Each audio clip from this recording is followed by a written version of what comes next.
ತುಮಕೂರು ಹಾಲು ಒಕ್ಕೂಟದ ನಿರ್ದೇಶಕ ಎಸ್ಆರ್ ಗೌಡ ಶಿರಾನಂದಿನಿ ಕ್ಷೀರಭವನದಲ್ಲಿ ನಡೆದ 76ನೇ ಗಣರಾಜ್ಯೋತ್ಸವದ ಧ್ವಜಾರೋಹಣ ನೆರವೇರಿಸಿದ್ದಾರೆ. ಶಿರಾ ಉಪಕೇಂದ್ರದ ಮುಖ್ಯಸ್ಥರಾದ ಗಿರೀಶ್, ಶಿಥಿಲ ಕೇಂದ್ರದ ಮುಖ್ಯಸ್ಥರಾದ ಸುರೇಶ್, ಉಗ್ರಾಣ ಮುಖ್ಯಸ್ಥರಾದ ರಹಮತ್, ವಿಸ್ತರಣಾಧಿಕಾರಿ ಕಿರಣ್ ಕುಮಾರ್, ಚೈತ್ರ, ಪಶುವೈದ್ಯ ಡಾಕ್ಟರ್ ಶ್ರೀಕಾಂತ್, ಸಮಾಲೋಚಕ ದಯಾನಂದ, ಕೆಮಿಸ್ಟರ್ ಪಿಎಂ ಬಾಬಾ, ಫಕ್ರುದ್ದೀನ್, ಮುಖಂಡ ಸತ್ಯನಾರಾಯಣ ಸೇರಿದಂತೆ ಹಲವಾರು ಮುಖಂಡರು ಉಪಸ್ಥಿತರಿದ್ದರು.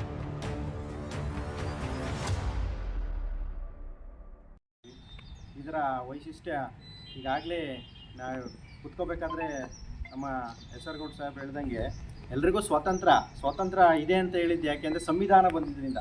ಈ ಸಂವಿಧಾನ ಜಾರಿಗೆ ಬಂದ ನೆನಪಿಗೋಸ್ಕರವಾಗಿ ಈ ಒಂದು ಗಣರಾಜ್ಯೋತ್ಸವವನ್ನು ಆಚರಿಸ್ತೀವಿ. ಅಂದರೆ ನಾವೆಲ್ಲರಿಗೂ ಸಹ ಎಲ್ಲರೂ ಸಮಾನವಾಗಿ ಬದುಕೋದಕ್ಕೆ ಹಕ್ಕು, ಏನು ಮಾತಾಡೋದಕ್ಕೆ ವಾಕ್ ಸ್ವಾತಂತ್ರ್ಯ ಇರ್ಬೋದು, ಅದೇ ರೀತಿ ನಾವು ಬದುಕೋದಕ್ಕೆ ಜೀವಿಸುವ ಹಕ್ಕು ಇರ್ಬೋದು, ಅದೇ ರೀತಿ ನಾವು ಯಾವುದೇ ಈ ದೇಶಕ್ಕೆ ಯಾವುದೇ ವಿಭಾಗಕ್ಕೆ ಸಂಚಾರ ಮಾಡೋದಿರ್ಬೋದು, ಈ ದೇಶದ ಯಾವುದೇ ಮೂಲೆಯಲ್ಲಿ ನಾವು ನಮ್ಮದೇ ಆದ ಆಸ್ತಿಯನ್ನು ಹೊಂದೋದಿರ್ಬೋದು.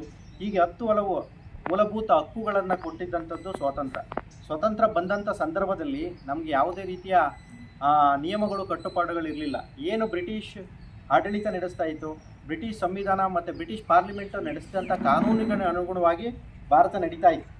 ಆದರೆ ಮೊಟ್ಟ ಮೊದಲ ಬಾರಿಗೆ ನಮ್ಮದೇ ಆದಂಥ ಒಂದು ನಿಯಮಗಳನ್ನು ರೂಪಿಸ್ಕೋಬೇಕು, ನಮ್ಮ ಆಡಳಿತವನ್ನು ನಾವು ಹೇಗೆ ನಡೆಸಬೇಕು, ನಮ್ಮಲ್ಲಿ ಪ್ರಜೆಗಳಿಗೆ ಯಾವ ರೀತಿಯ ಹಕ್ಕುಗಳಿರಬೇಕು, ಯಾವ ರೀತಿಯ ಕರ್ತವ್ಯಗಳಿರಬೇಕು, ಮತ್ತು ನಮ್ಮ ಜನಪ್ರತಿನಿಧಿಗಳನ್ನು ನಾವು ಹೇಗೆ ಆಯ್ಕೆ ಮಾಡಬೇಕು ಅನ್ನೋದಕ್ಕೆ ಸಂಬಂಧಪಟ್ಟಂತೆ ಎಲ್ಲ ಪ್ರಪಂಚದ ಎಲ್ಲ ಸಂವಿಧಾನಗಳನ್ನು ಅಧ್ಯಯನ ಮಾಡಿ ಕರಡು ಸಮಿತಿ ಅಧ್ಯಕ್ಷ ಅಂತ ಅಂಬೇಡ್ಕರ್ ಅವರ ನೇತೃತ್ವದಲ್ಲಿ ಮತ್ತು ಸುಮಾರು 399 ಜನ ಸದಸ್ಯರನ್ನು ಒಳಗೊಂಡಂಥ ಒಂದು ಸಂವಿಧಾನ ರಚನಾ ಸಮಿತಿಯನ್ನು ರಚನೆ ಮಾಡಿ, ಈ ಸಂವಿಧಾನ ರಚನಾ ಸಮಿತಿ ಮೂಲಕ ನಮ್ಮ ದೇಶದ ಆಡಳಿತ ನಾವು ಹೆಂಗೆ ನಡೆಸಬೇಕು ಅಂತಕ್ಕಂಥದ್ದನ್ನು ಕಂಡುಕೊಂಡು ರಚನೆ ಮಾಡಿ ಅದನ್ನು ನಾವು ಜಾರಿಗೆ ತಂದಂಥ ದಿನ ಇವತ್ತು.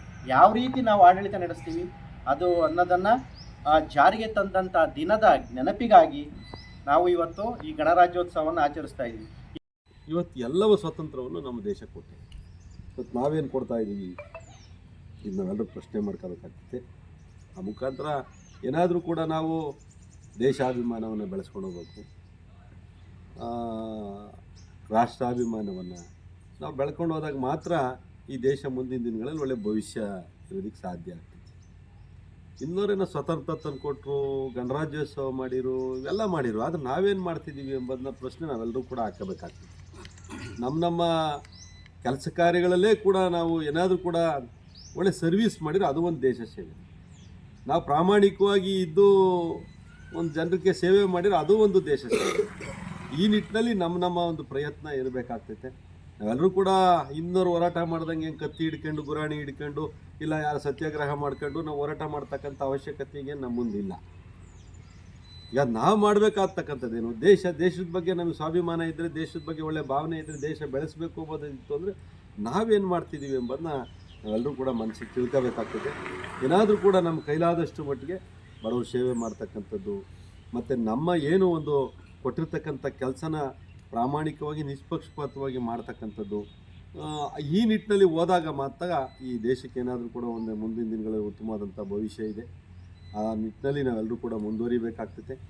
ಮತ್ತು ಏನು ಹಲವಾರು ಇನ್ನೂ ನಂಗೆ ಅಂದ್ಕೊಂಡೆ ನಮಗೆ ಸಮಸ್ಯೆಗಳಿಲ್ಲ ಅಂತಲ್ಲ, ಈಗಲೂ ಹಲವಾರು ಸಮಸ್ಯೆಗಳು ದೇಶ ಅನುಭವಿಸ್ತಾ ಇದೆ. ಆ ಕಡೆ ಒಂದು ಕಡೆ ಪಾಕಿಸ್ತಾನದಿರ್ಬೋದು, ಒಂದು ಕಡೆ ಚೀನಾ ಇರ್ಬೋದು, ಬಾಂಗ್ಲಾ ಇರ್ಬೋದು, ಹಲವಾರು ದೇಶಗಳು ಇವತ್ತು ನಮ್ಮ ದೇಶದ ಅಭಿವೃದ್ಧಿಯನ್ನು, ನಮ್ಮ ದೇಶದ ಆಡಳಿತ ವ್ಯವಸ್ಥೆಯನ್ನು ನೋಡಿ ಇವತ್ತು ಸಹಿಸಲಾರ್ದಂಥ ನಿಟ್ಟಿನಲ್ಲಿ ನಮ್ಮ ಮೇಲೆ ಯಾವ ಸಂದರ್ಭದಲ್ಲಿ ಅವರು ಮುಗಿಬೀಳ್ತಕ್ಕಂಥ ಹಂತದಲ್ಲಿ ಇವತ್ತಿದ್ದಾವೆ.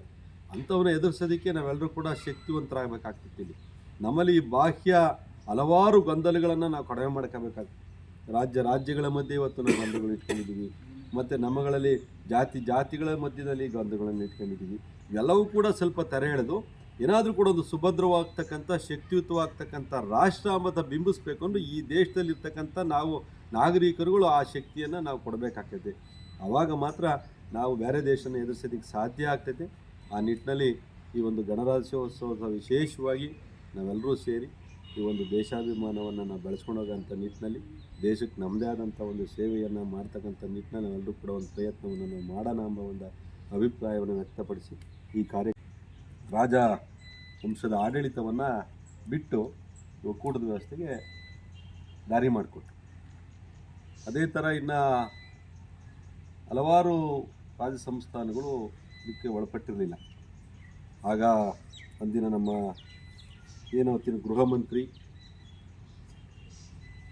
ಸರ್ದಾರ್ ವಲ್ಲಭಾಯ್ ಪಟೇಲ್ ಅಂಥ ಮಹಾನ್ ನಾಯಕರುಗಳು ಭಾಳ ಬಲಪ್ರಯೋಗ ಮಾಡಿ, ಅಂದರೆ ಏನು ನಮ್ಮ ಅವತ್ತಿನ ಸೈನ್ಯವನ್ನು ಬೆಂಬಲವನ್ನು ತೆಗೆದುಕೊಂಡೋಗಿ ಹೈದರಾಬಾದಿನ ನಿಜಾಮ್ ಅವರು ಇದಕ್ಕೆ ನಾವು ಸೇರೋದಿಲ್ಲ, ನಮ್ಮದೇ ಆದಂಥ ಸಪ್ರೇಟ್ ದೇಶ ಮಾಡ್ತೀವಿ ನಾವು ಅಂತ ಕೂತಿದ್ವಿ ಅಂತ ಹಲವಾರು ಸಂಸ್ಥಾನಗಳು ಇದನ್ನು ಬಲಪ್ರಯೋಗ ಮಾಡಿ ಬಲವಂತದಿಂದ ಅವ್ರನ್ನ ಸೋಲಿಸಿ ಈ ಒಂದು ಒಕ್ಕೂಟದ ವ್ಯವಸ್ಥೆಗೆ ಅವ್ರನ್ನ ಸೇರ್ಪಡೆ ಮಾಡ್ಕೊಂಡಿರ್ತಕ್ಕಂಥ ಒಂದು ವಿಶೇಷವಾಗ್ತಕ್ಕಂಥ ಒಂದು ದಿನ. ಒಟ್ಟಾರೆ ಏನು ಈ ದೇಶದಲ್ಲಿ ಇರ್ತಕ್ಕಂಥ ಎಲ್ಲ ರಾಜ ಸಂಸ್ಥಾನಗಳನ್ನು ಕೊನೆಗೊಳಿಸಿ ಈ ಒಂದು ಒಕ್ಕೂಟದ ತೆಕ್ಕೆಗೆ ಒಳಪಡಿಸಿ, ಅದೇ ರೀತಿ ಭಾಷಾವಾರು ಪ್ರಾಂತ್ಯಗಳನ್ನು ಮಾಡಿ, ತನ್ನದೇ ಆದಂಥ ಯಾವ್ಯಾವ ರಾಜ್ಯಗಳನ್ನು ಯಾವ್ಯಾವ ರೀತಿಯಲ್ಲಿ ಮಾಡಬೇಕು ಎಂಬ ಎಲ್ಲ ರೀತಿಯಲ್ಲಿ ಒಂದು ಸುವ್ಯವಸ್ಥಿತವಾಗ್ತಕ್ಕಂಥ ಒಕ್ಕೂಟವನ್ನು ಮಾಡಿ ಇದಕ್ಕೆ ಆದಂಥ ಒಂದು ದಿನವನ್ನು ರಾಜ್ಯೋತ್ಸವಕ್ಕೆ ಮಾಡ್ತಕ್ಕಂಥ ಒಂದು ದಿನ ಏನಿದೆ, ಆ ಒಂದು ಜನವರಿ 1926 ಈ ದಿನವನ್ನು ನಾವು ಗಣರಾಜ್ಯೋತ್ಸವ ಅಂತೇಳಿ ಕರಿತೀವಿ. ಕಾರ್ಯಕ್ರಮವನ್ನು ಪ್ರತಿ ವರ್ಷವೂ ಕೂಡ ನಾವು ಮಾಡ್ತಾಯಿದ್ದೀವಿ. ನಾವೆಲ್ಲರೂ ಕೂಡ ಒಂದು ಮಾತು ಹೇಳ್ತಕ್ಕಂಥದ್ದು, ಈಗೆಲ್ಲರೂ ಭಾಳ ನೆಮ್ಮದಿಯಿಂದ ಭಾಳ ಸ್ವತಂತ್ರವಾಗಿ ನಾವೆಲ್ಲರೂ ಕೂಡ ಓಡಾಡ್ತಾ ಇದ್ವಿ. ಹಿಂದೆ 47ರ ಹಿಂದೆ ನಾವೆಲ್ಲರಿಗೂ ಕೂಡ ಈ ಸ್ವತಂತ್ರ ಇರಲಿಲ್ಲ. ನಾವೆಲ್ಲರೂ ಏನಾದರೂ ಕೂಡ ಒಂದು ಮಾತಾಡೋಕ್ಕೂ ಕೂಡ ಹಲವಾರು ಕಾನೂನು ತೊಡಕುಗಳಿದ್ವು. ಹಲವಾರು ಜನರ ಆವತ್ತಿನ ರಾಜರದ್ದಿರ್ಬೋದು, ಬ್ರಿಟಿಷ್ನವ್ರದ್ದಿರ್ಬೋದು, ಏನೋ ಒಂದಿಷ್ಟು ಕಟ್ಟುಪಾಡುಗಳಿದ್ವು. ನಿರ್ಭೀತಿಯಿಂದ ಎಲ್ಲೂ ಓಡಾಡೋಕ್ಕಾಗ್ತಿರಲಿಲ್ಲ. ಒಟ್ಟಾರೆ ನಮ್ಮ ಸ್ವತಂತ್ರವನ್ನು ಎಲ್ಲೂ ವ್ಯಕ್ತಪಡಿಸ್ಲಿಕ್ಕೆ ಅವಕಾಶ ಇಲ್ಲದಂತಹ ವ್ಯವಸ್ಥೆ ಅವತ್ತಿತ್ತು.